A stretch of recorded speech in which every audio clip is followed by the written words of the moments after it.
Hello everyone, my name is Lee Geiger and I am the author of The Marginal Profit, a blog that is part information, part inspiration, and all entertainment.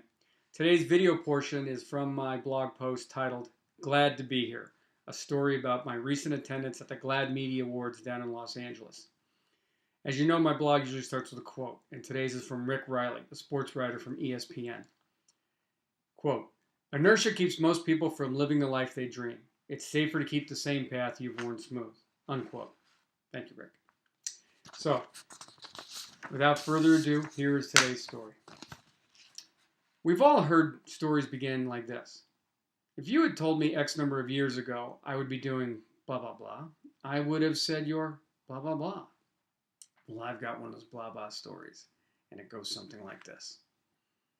If you had told me, Lee Geiger, that 5 years ago I'd be one of 3,000 people invited to the 25th annual GLAAD Media Awards show in Los Angeles, held in the same Beverly Wilshire Hotel ballroom as the Golden Globe Awards, sitting at a table in my brand new tuxedo located a mere 20 feet from none other than Jennifer Lopez, and that at the ultra chic after party I would shake hands with model Naomi Campbell, actress Rita Moreno, and actress Ellen Page, I would have asked you what banned hallucinogenic was in your morning cereal. What is GLAAD, and how on earth did I, Lee Geiger, get invited to their award show? GLAAD, formerly the Gay and Lesbian Alliance Against Defamation, is a non-governmental media monitoring organization which promotes the image of LGBT people in the media.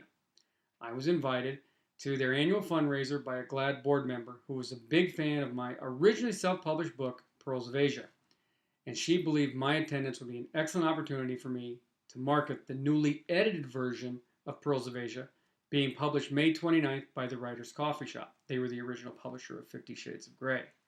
You've heard of that book.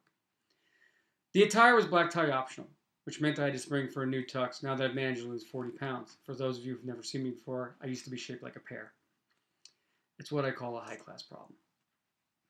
I knew I wasn't in Kansas anymore when I stepped out of a Beverly Wilshire elevator and saw dozens of photographers and hundreds of spectators waiting for the procession of celebrities. Surprisingly, not one single camera lens snapped as I strolled down the red carpet, although some guy with spiked hair wearing a tuxedo with matching black sneakers did hand me his car keys and asked me not to scratch his Tesla. Of course he did. A virtual mob riot ensued when Miss Lopez finally showed up, wearing a lacy blue cocktail dress with the 6-inch stilettos.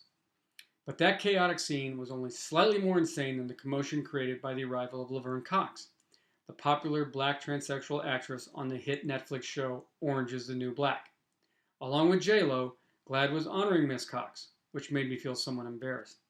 I had never seen Laverne's show, mainly because the only orange and black I pay attention to are the uniforms worn by the San Francisco Giants. The fun-filled evening started at 5 o'clock and ended at midnight. And in that time, I learned more about women's shoes than I ever wanted to know. And because I behaved myself, I've been invited to attend the GLAAD Media Awards show in New York City held at the Waldorf Astoria. Then again, maybe I'm invited because I'm the event's token heterosexual married man. Not that there's anything wrong with that.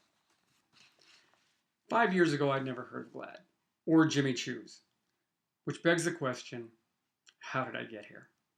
That's today's version of The Marginal Profit. I hope you enjoyed it, and I'll be back again with another edition real soon. Cheers, everybody, and have a great day.